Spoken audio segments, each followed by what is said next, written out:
All right, guys. Today for our benchmark story, you're going to go grab your Developing a Nation book. And we're going to open to page 22.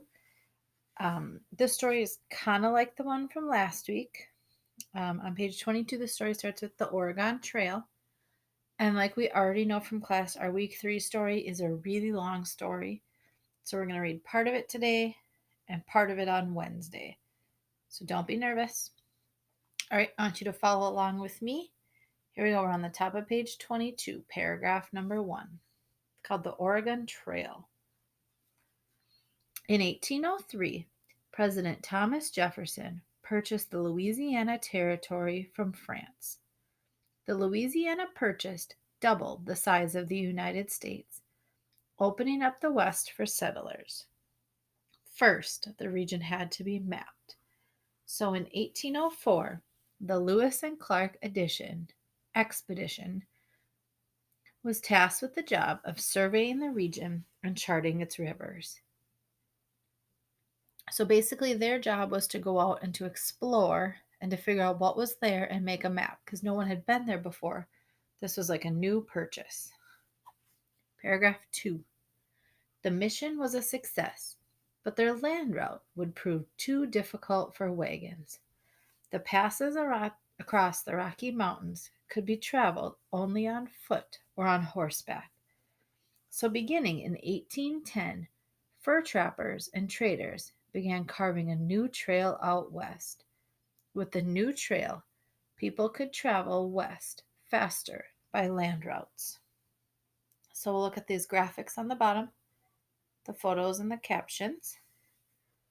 It says historical perspective. In 1804, the Lewis and Clark expedition set off from Missouri to explore the American West, accompanied by their guide and interpreter, Sacagawea. In a letter to Lewis and Clark, President Thomas Jefferson wrote the following instructions. So these are the directions the president gave them. The object of your mission is to explore the Missouri River and such principal stream of it as, by its course and communication with the water of the Pacific Ocean, may offer the most direct and practicable water communication across the continent for purposes of commerce.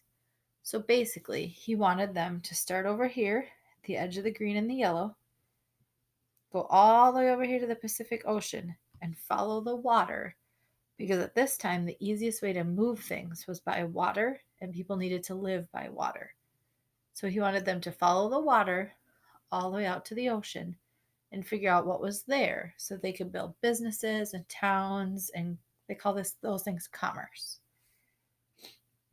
And up here they give us a little map of where they went. It says the 220-mile Oregon Trail stretched from Independence, Missouri to what is now Oregon City, Oregon. So you can see that little red and blue route there. That was the route they took of the Oregon Trail. So if you've ever heard of the game, either there's a computer game that used to be really popular when I was a kid, or there's a card game now. Like that was a real thing. It was a real trail that Lewis and Clark discovered and mapped out that people used to travel.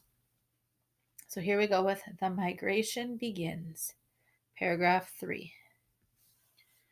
Of the lush green fields, abundant game, that means lots of animals, and the many rivers in the Louisiana Territory, William Clark wrote, "The plains of this country are covered with a leek green grass, well calculated for the sweetness and most nourishing hay, and nature appears to exerted herself to beautify the scenery." So he basically was saying, hey, there's lots of grass and it's real pretty. By the 1820s, land in the East was scarce, and what little was available for purchase was rocky and hard to farm. Word had spread that the land west of the Rocky Mountains in Oregon Territory was fertile and good for farming. Struggling farmers began to think about moving west, where the land was better and plentiful. So the wave of settlers began moving west.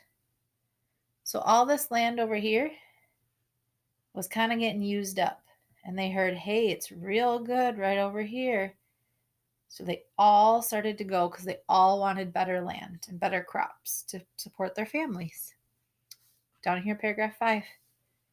The people migrating west called themselves emigrants because they were leaving the states for unknown territories. Most of the people migrating kept diaries to record their journeys. One woman who wrote a daily account of her journey on the Oregon Trail was Narcissa Whitman. So you have to remember, there wasn't smartphones and computers and all that stuff. If you wanted to remember stuff, you wrote it down in your journal and your diary. All right, let's go to the next page. Here we go. This is a picture of Narcissa, Whitman. So here we go. Let's start with paragraph 6.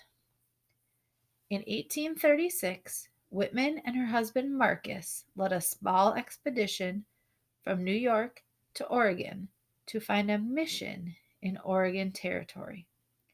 She described their daily routines and mishaps in her diary and letters. She also wrote about the landscape, which was very different from New York, where she had lived. She described the landscape in a letter to her brother and sister on June 3rd, 1836. The face of the country yesterday afternoon and today has been rolling sand bluffs, mostly barren, quite unlike what our eyes have been scarcely filled with for weeks past. No timber nearer than the Platte, and the water tonight is very bad, got from a small ravine. Life on the trail was very different from life back east, Whitman writes.